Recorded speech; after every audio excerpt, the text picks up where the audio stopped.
Hello everyone, good evening and welcome to Roma Theory. I hope everybody's doing well. I hope everybody enjoyed yesterday's stream, which it was a match reaction, the Torino match reaction. Today, it's a Wednesday, middle of the week, Dybala new contract. Very important and also it's a targeted live stream because Dybala is definitely the big name in these days. He's coming from a hat trick. He was the man of the match in the Torino game. Everybody's speaking about Dybala. The real question which Roma fans do want to know is, will Dybala stay? Will Dybala extend his contract? And will he stay longer? Maybe consider a long-term end of football career project here at Roma. And that's a question we're going to tackle today. That's a question which we're going to answer now that Mourinho is not on the bench anymore, because the reality is that he hasn't made it clear, but a big reason of why Dybala's here is because of Mourinho. I think he hinted this last season without a doubt. A lot of fans know this, a lot of journalists and the media knows this as well. Dybala feels loved here, Dybala feels admired, Dybala feels like a king here in Rome. But he has never hidden the fact that one of the reasons which brought him here was Mourinho. So how does him staying at Roma change now that Mourinho's not here anymore?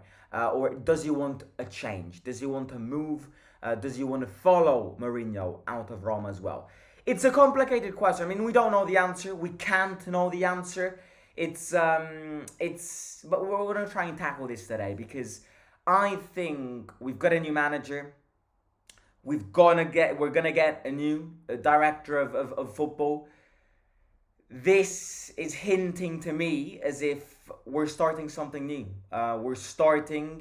We're revolutionizing, we're changing, we're appointing new people, we're changing the curriculum, we're changing the project. So it's very important to understand how and if Dybala fits in this new project, and that is what we're going to talk about today. But as always, like target today. I'm gonna go with 90 likes today. If you want La Joya to stay, then do hit the like, subscribe if you're new, and let's get into this. So the number one obstacle, in my opinion, is the release clause. That is by far the number one obstacle, because when Dybala and a player like Dybala has a release clause of 13 million euros, anybody, and I mean anybody, can easily trigger that, especially if the market is a foreign market. 13 million euros, which is equivalent to 18 million pounds for a La Liga club or for a Premier League club, or even for the majority of Bundesliga clubs, is nothing. So this is a release clause which every single time we enter a transfer window, it haunts us. It haunts Roma fans because it's so easy. If you look at the broader picture, it's so easy to get Dybala away from home. You just need a team who wants to trigger this release clause. And it's very easy for a team to do this. They just need to pay that amount of money and they'll get Dybala. Obviously, Dybala needs to accept. Dybala himself needs to say, I want to leave Roma, in order for that trigger to come. You know, a club can't trigger the release clause and Dybala moves there, but he doesn't want to move. There needs to be a connection between him wanting to leave, him wanting a new club, and that club triggering that release clause.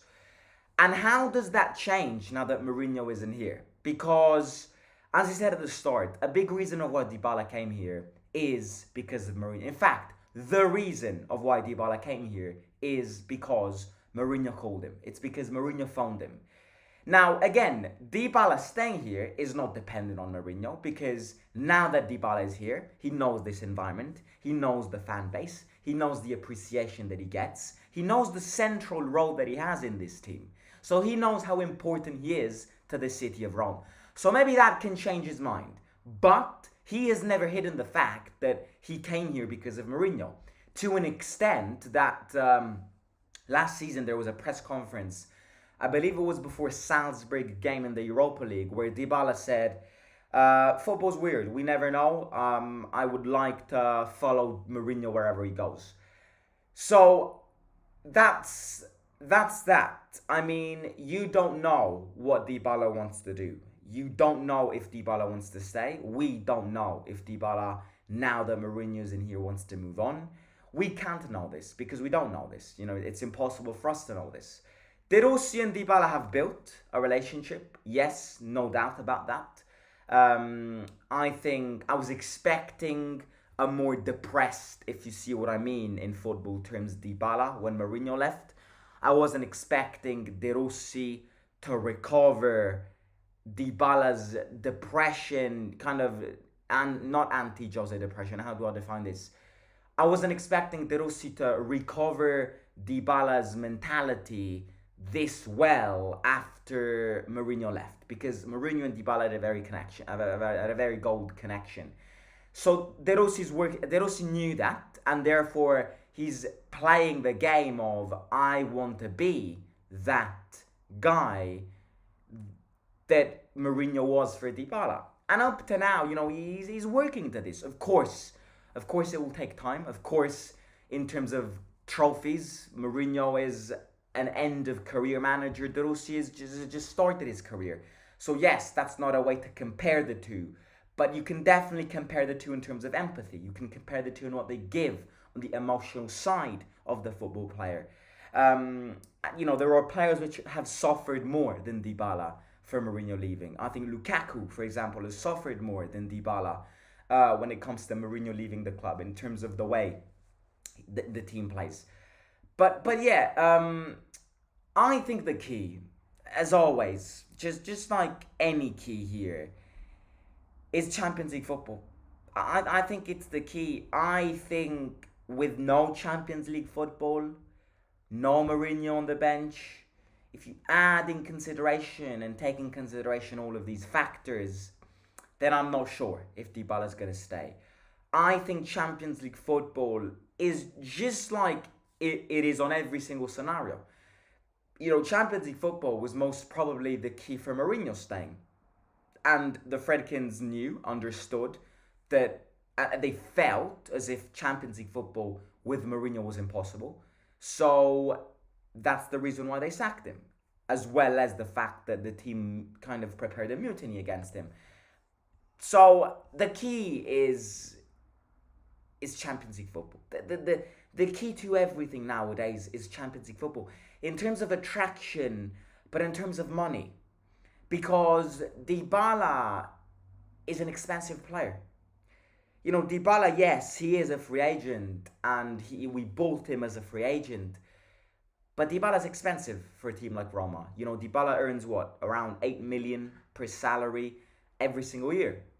That, for a team like Roma, who's got restrictions in terms of salary caps on players because of the FFP, is a sacrifice. So the conditions need to be met in order for Roma to consider and to present to Dybala a contract extension. Number one, there needs to be Champions League football. I think Dybala in Roma is like... I think the perfect way to define this situation, it's... Dybala is like a taxi ride. Dybala is like a taxi ride in a sense that the more you want him, the more money you gotta give, the more money you gotta pay. The longer the taxi ride, the more money you gotta pop out from your pocket. So the question here, which I think is a critical question in terms of what the Fredkins are thinking, is, am I ready to take this sacrifice? Because Dybala's expensive. And yes, okay, I have Dybala. Yes, okay, Dybala is world class. But why is it that I'm paying for Dybala, we're not getting Champions League football?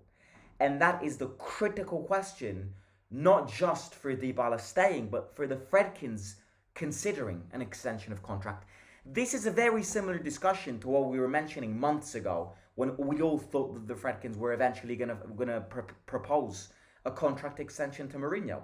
It's very similar. I think I think the thought, the realization that they're gonna make on Dybala is very similar on what they did to Mourinho. The reason they sacked the Mourinho is because they gathered, apart from the fact, for 1 second, forget about the fact that the team went against him.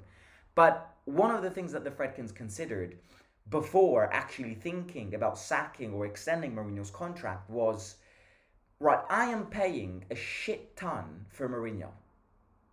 And the objective is Champions League football, but it's not happening. So why do I need to pay so much money where that money can be used somewhere else on a player, on a manager, which doesn't bring me the fruit, which doesn't bring me to the objectives? And that's the base reason as to why Mourinho got sacked, because the Fredkins considered the Champions League task impossible. They thought that Mourinho was not going to bring this team onto the Champions League. So there was like, you know what? Why do I need to pay so much money for somebody who doesn't bring me in the Champions League? And this is the similar discussion that they are going to make with Dybala. Why do I need to pay 8 million? But with all of that, I think it's gonna be rounded up to 10 million. Why do I need to pay 10 million for a player who is unbelievable? I'm not doubting his characteristics, his qualities, but Champions League isn't arriving. You know, of course that you're an owner. You gotta answer these questions. You gotta make these discussions. As fans, we tend to have different opinions. I agree. I think Dybala should extend. I think yesterday's game is the definition as to why Dybala needs to stay. Dybala is world class, but it is very wrong. And let's say we do extend his contract, it is immaculately wrong to base our future project on him. That needs to be cleared in the minds of the Fredkins. Extending Dybala's contract shouldn't, cannot, and will not mean that we need to base a future project around him, because that is effectively what we failed in these previous transfer windows, because we completely forgot about Dybala's fitness. We built a project around Dybala, buying players which we thought were good compared to Dybala, that they could support Dybala, and Dybala was always injured at the start of the season, and therefore these players didn't make an impact. So basing, building, creating, constructing, use whatever term you want, constructing the new project around Dybala is very wrong. Extending Dybala's contract and keeping him as that bonus player is the way to go. But buying and choosing players in order to make him happy is very wrong, because he is injury prone and he will continue to be injury prone. That's the reason Juventus got rid of Dybala. That's the simple reason. Why would a team like Juventus get cleared from Dybala when he is a world-class player? It's because of injuries. It's a period of time that Dybala isn't getting injured. Fingers crossed. I don't want to jinx this, but Dybala is going to continue to be injury prone. He's going to continue to play 3 games out of 7. He's going to continue having this injury rhythm, even though, as I just said, right now it looks like it's a good moment for him. He's not getting injured. He's scoring goals. Let's hope to not jinx this. So constructing the project around him is very wrong. Extending him as that bonus player is very right. The priorities this summer: goalkeeper, yes. But another big priority, which I am really realizing in these last games that I'm watching, fullbacks. I mean, the last time we were here commenting having good fullbacks, it was back in lockdown. It's 3 years that we've had terrible fullbacks. It's 3 years that we have fullbacks which don't bring anything to the game and to the way we want to play. And especially if we continue with De Rossi and therefore continue with this philosophy of creating from the wide, wingers, fullbacks, good crosses, we need to put a stress on fullbacks.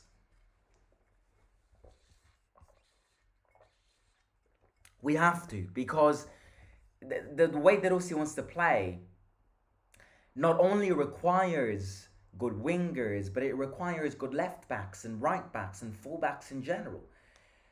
We need fullbacks who can defend and fullbacks who can attack. But they can share good equilibrium between these two things. None of our fullbacks can do this. Angelino, great at attacking, terrible at defending. Celik, great at great at attacking is a massive word.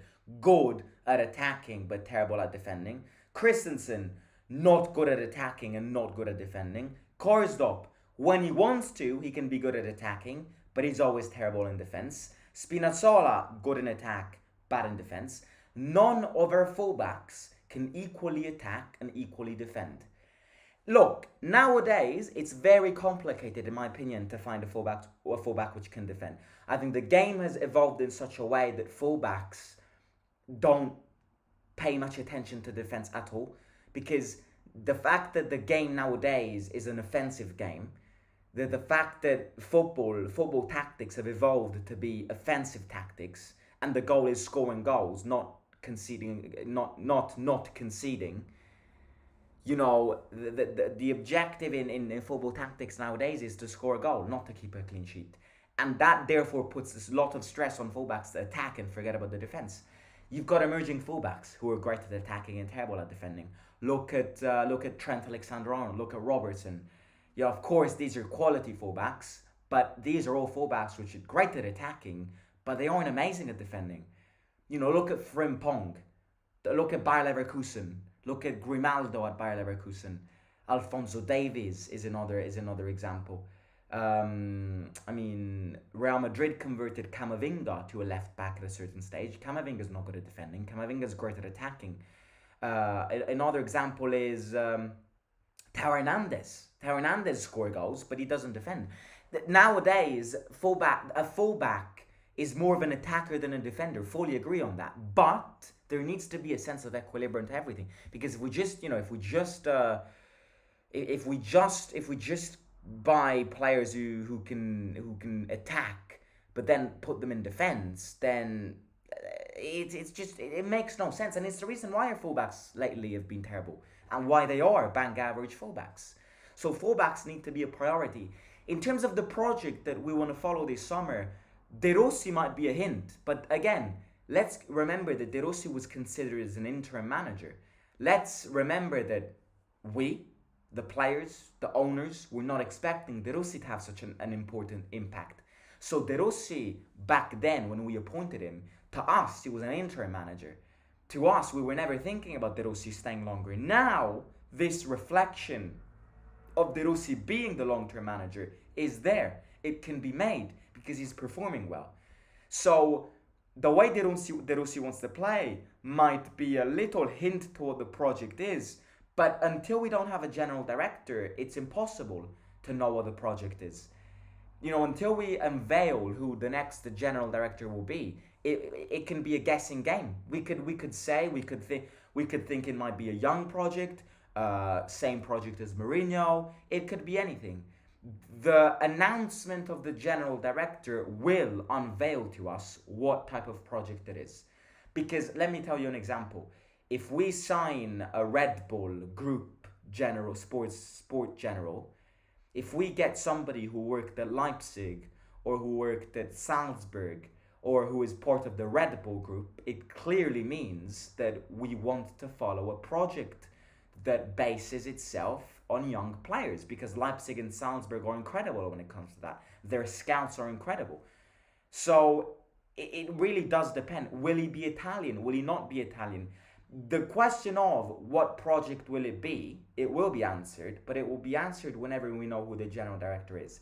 My guess is I think it's going to be a different project, because the Fredkins have understood that a short-term project with Roma does not work out because of the limitations we have on the FFP, because of the fact that we don't have enough money to buy short-term quality players to have immediate success.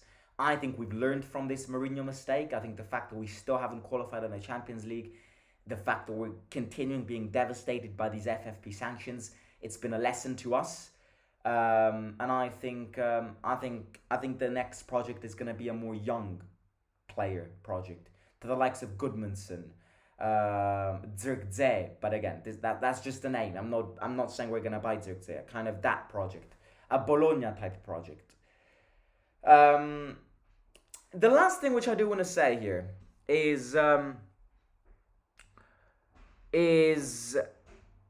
another thing which I've read a lot. I've seen a lot of people say this, and I think I agree.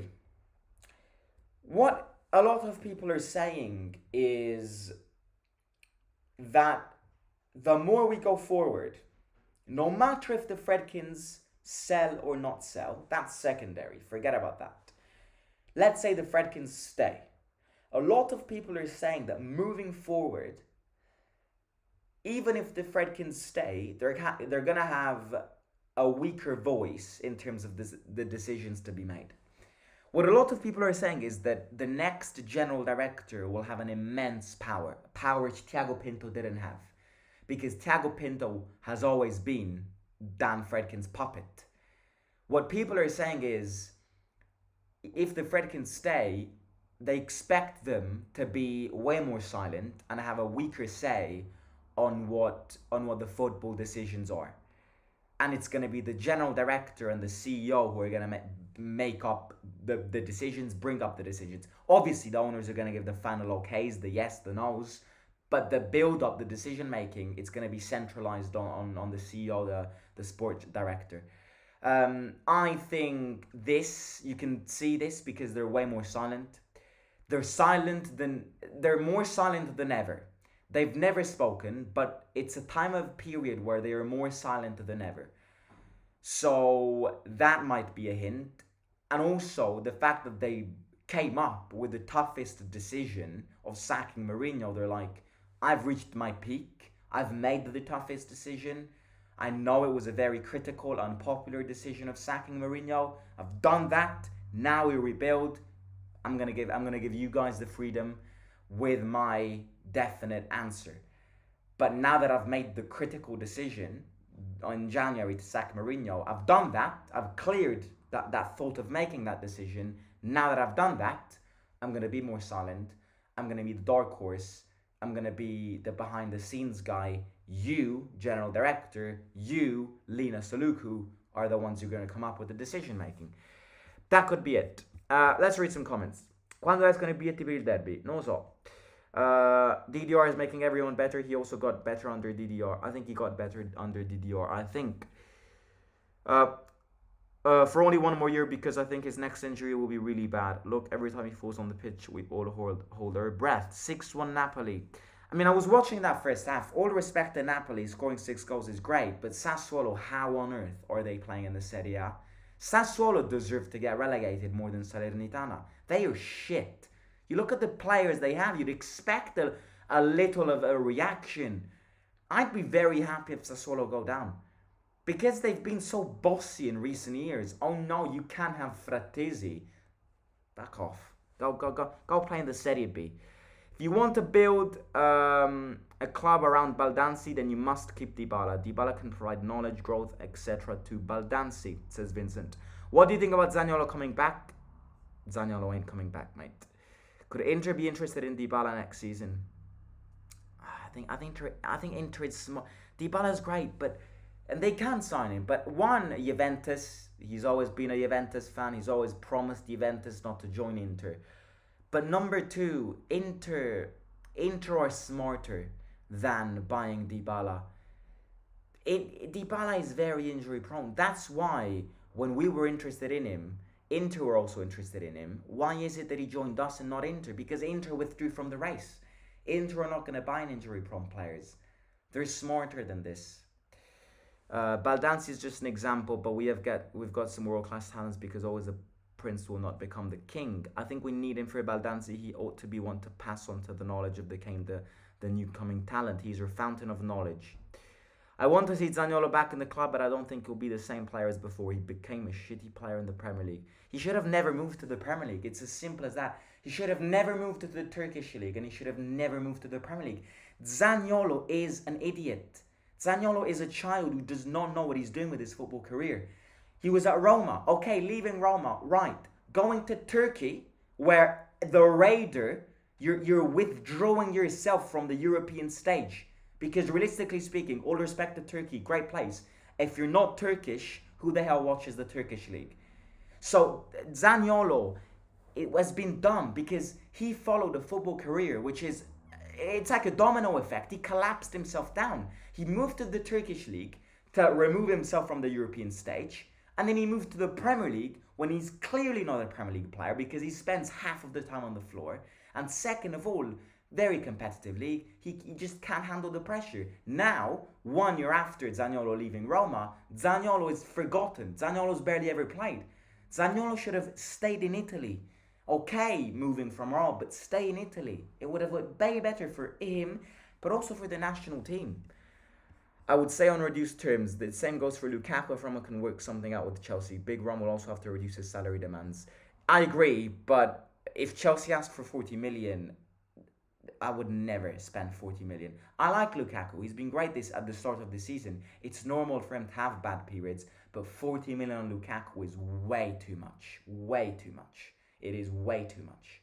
If we pay 20 million and somehow manage to miraculously lower that price tag, that'd be great. But 40 million, nah.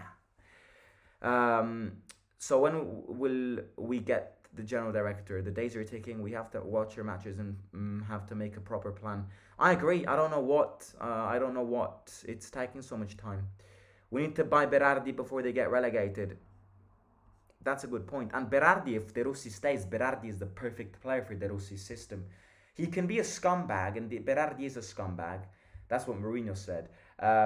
But if we keep De Rossi, trust me, if we buy Berardi, Berardi is going to peak. Berardi is the perfect player for De Rossi ball. Someone like Chiesa, someone like Berardi, Italian, has worked with De Rossi in the national team, is a winger, is a proper winger. I would love Berardi. As much as he's a scumbag, if we keep De Rossi, Berardi would be great in our system.